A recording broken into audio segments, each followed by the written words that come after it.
Assalamualaikum warahmatullahi wabarakatuh. Perkenalkan, nama saya Muhammad Ainun Najib, 3 digit NIM terakhir 008.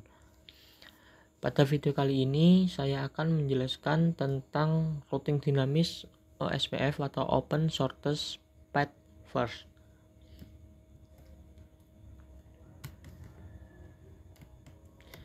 Pengenalan OSPF.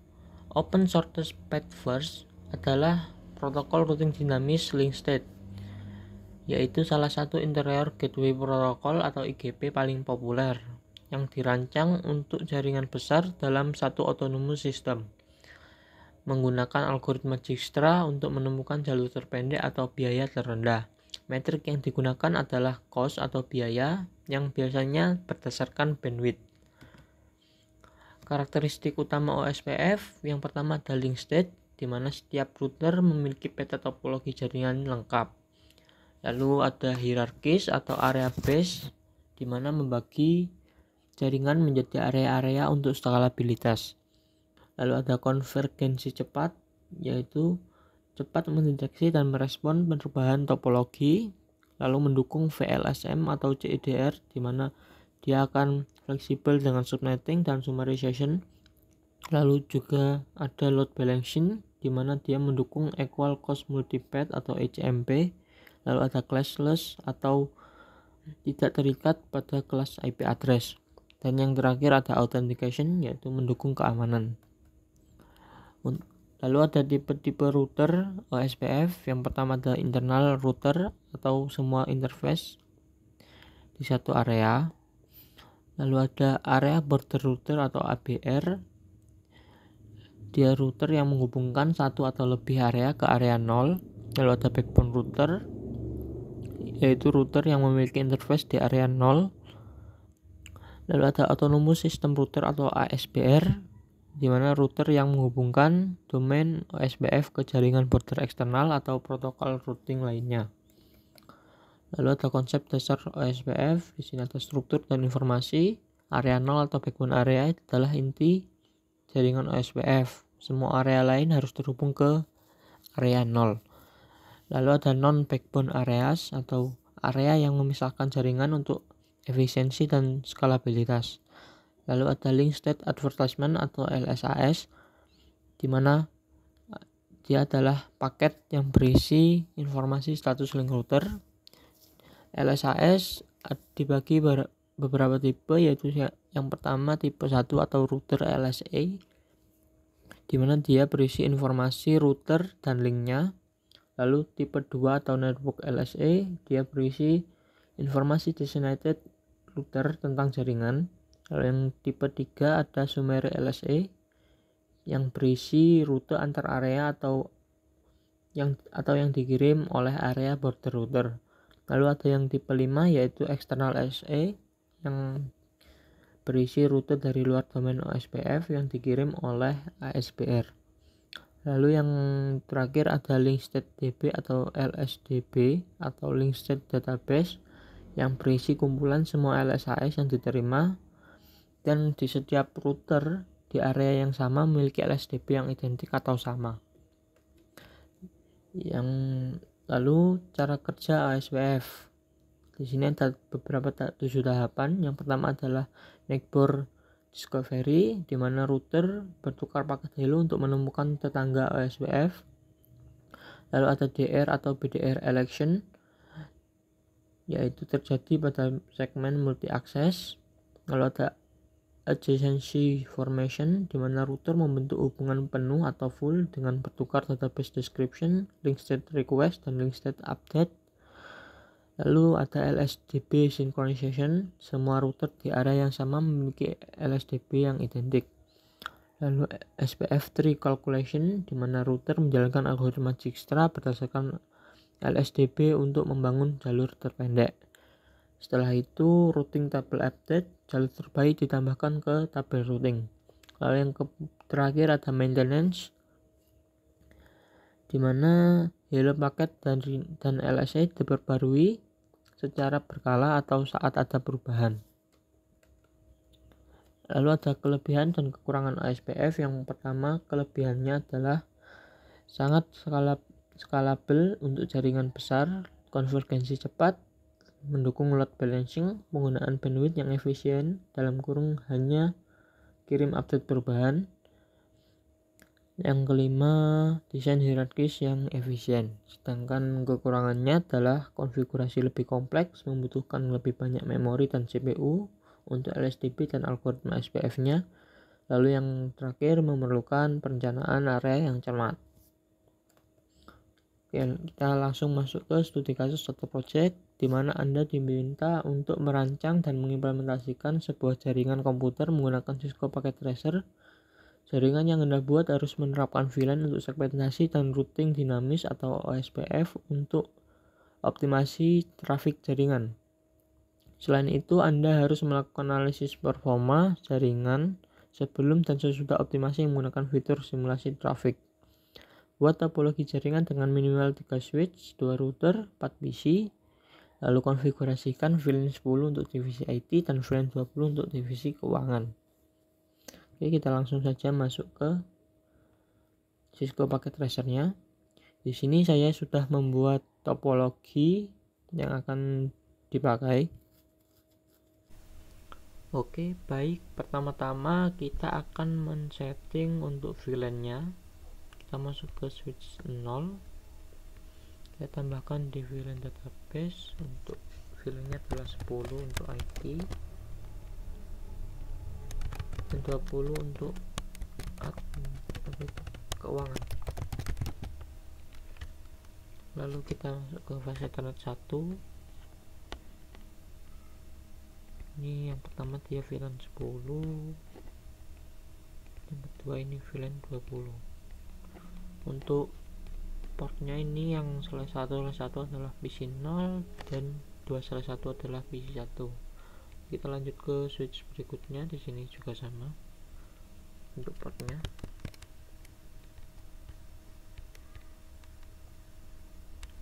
Kita masuk ke VLAN database, kita kasih 10 IT, 20 keuangan, kita add. Lalu ke fase Ethernet 1/1 kita masukkan VLAN 10, lalu kita ke fase Ethernet 2/1 kita masukkan VLAN 20. Oke, jangan lupa untuk fase Ethernet 0/1 nya dijadikan terang. Untuk yang switch satunya juga sama. Oke, lalu sekarang kita masuk ke switch layer, multi layer switch. Kita masuk ke config, VLAN database kita tambahkan juga VLAN yang sama yaitu 10 untuk ID, 20 untuk keuangan. Add. Lalu pada CLI kita konfigurasi, kita buat sebuah SVI. Kita masukkan dengan interface VLAN 10. Untuk IP address-nya yang kita pakai di sini adalah 192.168.9.0 untuk VLAN 10 dan 192.168.10.0 untuk VLAN 20. Jadi ini kita kasih IP address 192.168.9.1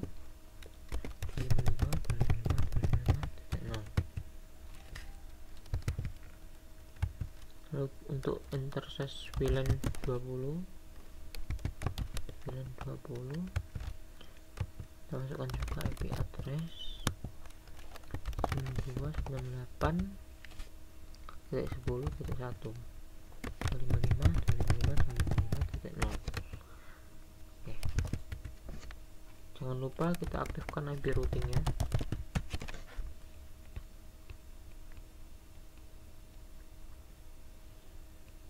Dan sekarang kita men-setting fase Ethernet 0/1 atau yang ke arah switch-nya ini kita set ke terang. Nah, dia sudah otomatis.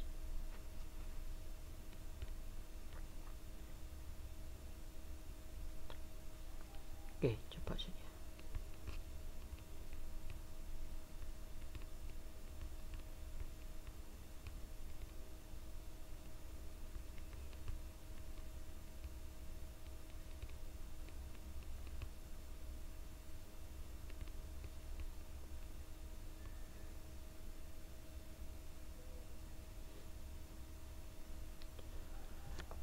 Untuk mengetahui apakah VLAN-nya sudah bekerja atau belum, kita kasih IP dulu untuk PC-nya, kita konfigurasi. Di sini kita ke desktop, ke IP configuration. Di sini kita pakai static saja, 98.9.11. Sebenarnya ini kasih gateway-nya adalah 1. Ini karena VLAN 10, lalu PC 1, desktop, IP-nya adalah 10. Seterusnya ini oke, kita ke PC 2, desktop, IP, kita masukkan IP 12.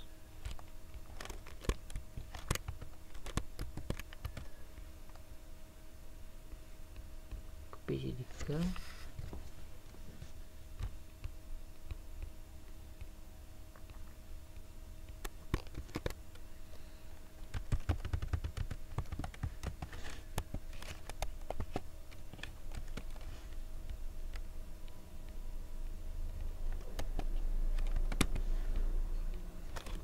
masukkan gateway-nya 1.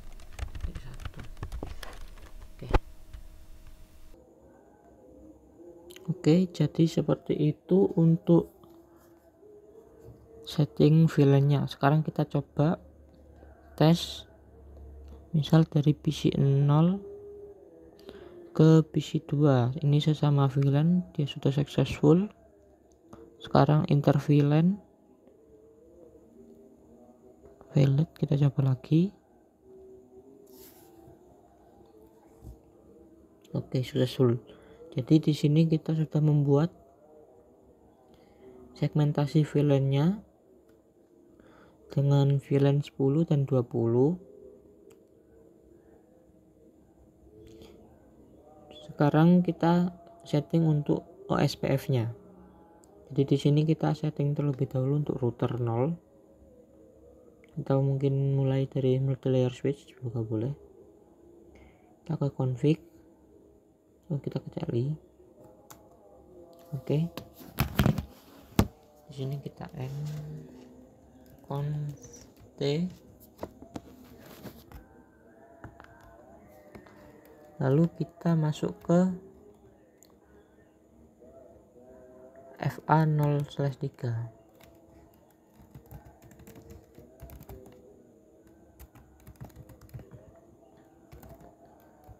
Kita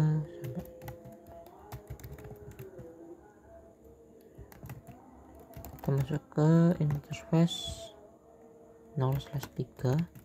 Di sini kita kasih IP address. IP address-nya adalah ini, untuk yang /03 adalah 10.10.10. 10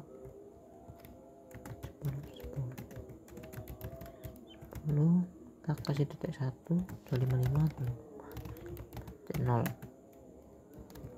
Oke, lalu untuk yang satunya interface FA 0/4.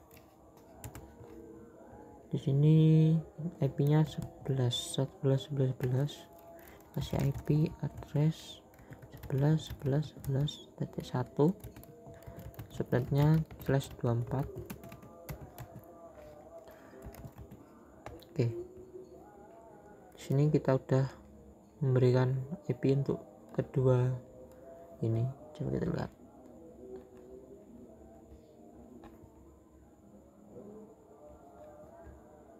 Oke, sekarang kita setting untuk yang routernya.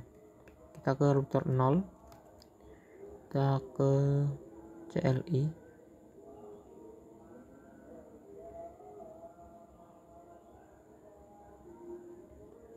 Oke, sini kita masuk ke CLI, kita setting untuk FA0/0. Ini interface FA0/0.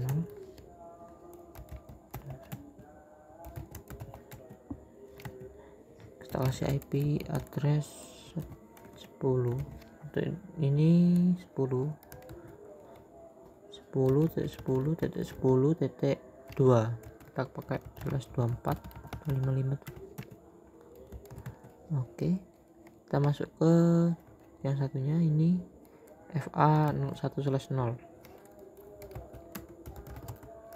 FA1/0. Sini kita hidupkan, lalu kita kasih IP address. Sini adalah 22.22.22.1, sepertinya 255.0. Oke, jadi untuk ini sudah. Kenapa kok masih mati?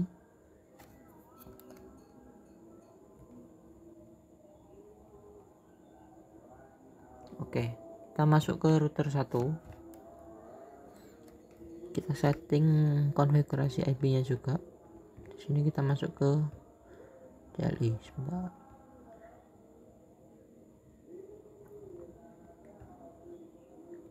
Oke, kita masuk ke interface 0/0. Di sini mengarah ke multilayer switch. Berarti kita kasih IP, dia IP address 11.11.11.2. Sebenarnya 124. Oke, sekarang kita masuk ke interface sebelahnya, yaitu interface FA/1. berapa ini? Oh, 1/0. 1/0. Kasih IP address 22.22.22.2. sebenarnya 255.255.0. Oke. Oh iya, jangan lupa untuk menyeting yang sebelah kanan. Oh, sebelumnya kita masuk, kita hidupkan dulu. Nah, untuk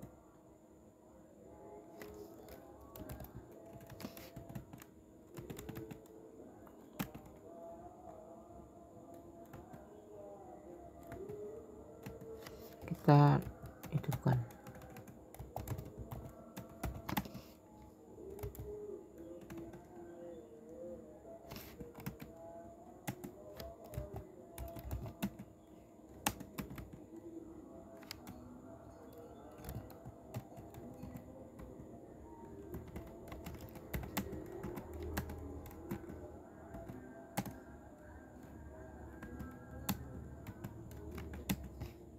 Oke, jangan lupa untuk mengaktifkannya ini untuk sebagai simulasi. Dia ada di FA0/0. kita masukkan IP-nya. Kita masuk interface-nya dulu, interface FA2/0. masukkan IP address 192.168.12.1 sebenarnya 255.255. Oke, untuk yang di router sebelumnya tadi juga, sebelumnya kita aktifkan juga, lupa.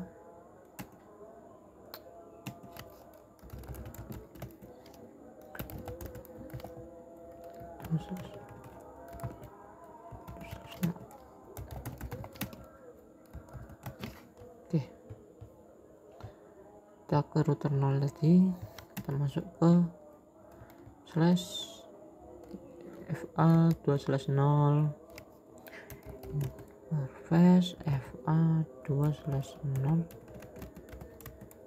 kita masukkan, aktifkan dulu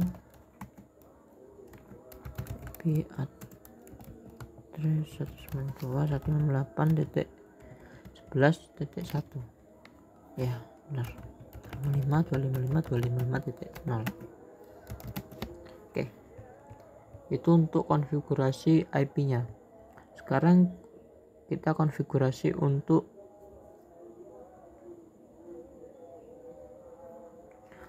untuk SPF-nya. Jadi di sini kita buat IP routing. Jadi ini router SPF 1. Di sini jadi di dalam routing SPF kita menuliskan neighbor atau tetangga dari routernya. Jadi di sini tetangga dari multilayer switch ada 10, 10.10.10.0 dan 11.11.11.0 dan juga 192.168.9.0 dan 192.168.10.0. Kita masukkan semua tetangganya. Kita masukkan dengan network 92.168.9.0. kita masukkan dengan wildcard subnetnya 0.0.0.255 karena dia /25. Kita masukkan area 0. Lalu juga untuk yang lainnya, ini yang 10, lalu yang satunya adalah 10.10.10.0 yang ini, lalu ada yang 11. Kita masukkan 11. Oke, sekarang kita lanjut ke router 0. Kita juga sama, kita masukkan router SPF 1. Sini untuk tetangga atau neighbor dari router 0 ini ada 192.168.11 dan 2222 dan 10.10.10. Oke, masukkan 192 network 192.168.12.0 11 ya 11 0, wildcardnya 0.0.0.255, areanya 0. Oke, lalu untuk selanjutnya ini yang 10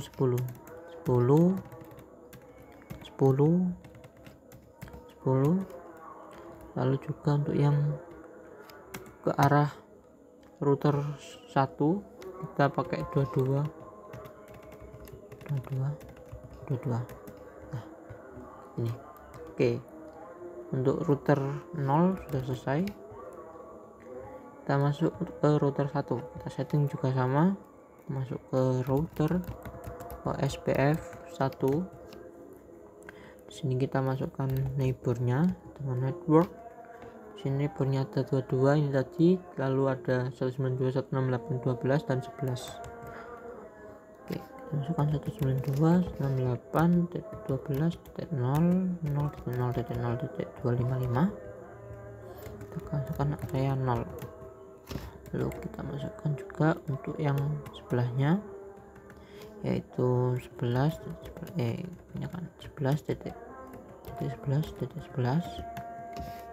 lalu juga 22.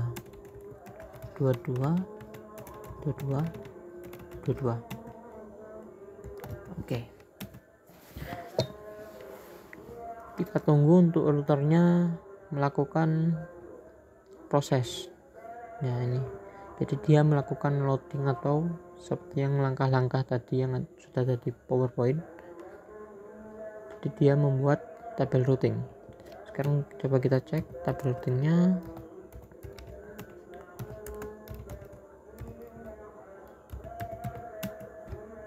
Nah, di sini juga dia sudah membuat tabel routingnya. Di sini, lalu yang ini. Oke. Sekarang kita tes untuk SPF routingnya. Kita coba dari PC 4 ke PC 5. Oh iya, sebelum itu kita setting IP addressnya dulu untuk yang di PC 4 dan 5 karena kita belum setting IP nya. Oke, sebentar.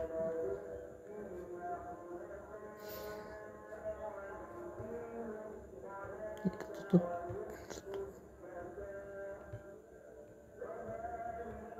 Kita ke PC 4, kita desktop, IP address kita pakai 192.168.11.11. Nah, ini kita pakai 11 yang satu. Oke. Lalu untuk yang PC5 kita ke desktop, configuration, control V 12 start mas. Oke, di sini kita setting 12 1.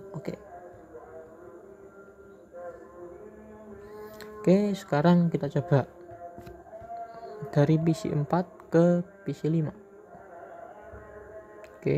File kita coba lagi PC4 ke PC5. Dia successful. Lalu coba kita dari PC4 ke PC0 successful, dari PC4 ke PC1 successful. Coba kita lihat melewati simulation mode. Coba kita simulasikan yang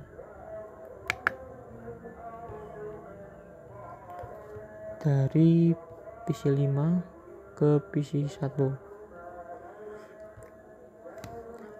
Karena dia OSPF, jadi dia mengambil jalur tercepat, yaitu ini. Karena neighbornya 11, ini melewati 11.